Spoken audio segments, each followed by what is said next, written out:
All right, we got ourselves a doozy today. Complete the equation so that the solution of the system being two or more equations, so that the solution of the system of equations is -2, 4. So basically what that means is we've got this coordinate ordered pair up here with x being -2, y being 4. So we want to replace the y with a 4. We want to replace the x's here with a -2. And then we're going to need to come up with values that go into these two boxes that makes it true for both of the equations, because a solution to a system means it has to work for both, not just one.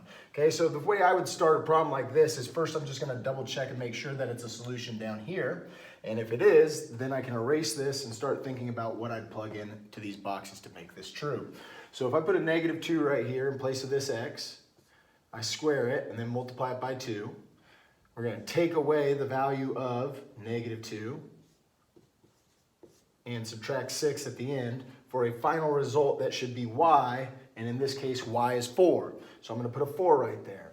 And let's work this out and make sure it comes out to be true. If that's the case, we'll erase and start thinking for up here.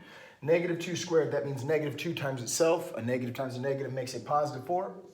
4 times 2 is going to make an 8. Over here, we're subtracting a negative. Subtracting a negative is the same as adding, so I'm going to change this right here. These double negatives turn into a +2. And then we're going to subtract 6 at the end.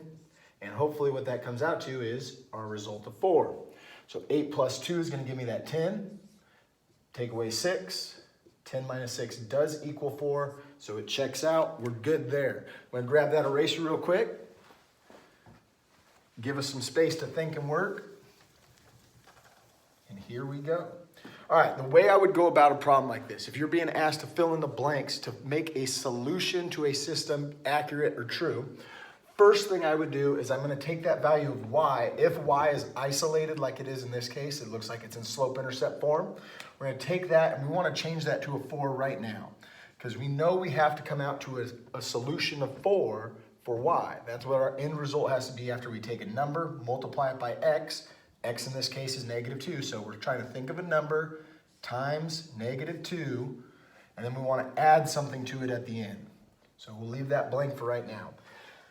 There are an infinite amount of answers out there that you can think of that would make this true. So what I would do is just pick a number, throw a number out there. Let's do 3. 3 times -6 is going to give you, or excuse me, 3 times -2, jumped ahead of myself, is going to give you -6.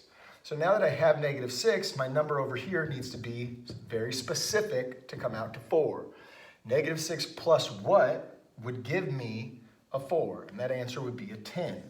So now I can jump up here and say two numbers that would work would be 3 and 10 for that box. 3 times -2 equals -6 plus 10 gives me 4, like I'm looking for. Now, we can go right over here, write the same exact equation down. 4 equals something times -2 plus something. Now, if I didn't choose 3 and I chose something different, let's say 5. 5 times -2 is going to give me -10.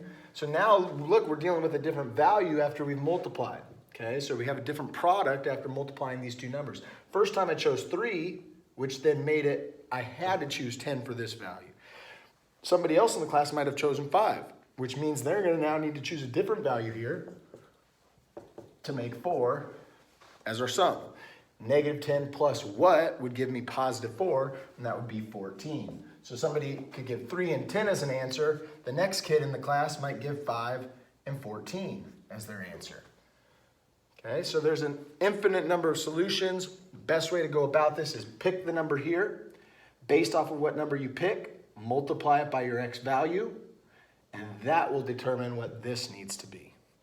It's a good question, a good entry task, especially when you're first starting with systems of equations, so teachers think about that, throwing this up on the board, because then it's going to give the kids a good opportunity for them to see that there's a number of different answers out there. All right, study hard and good luck on your upcoming test.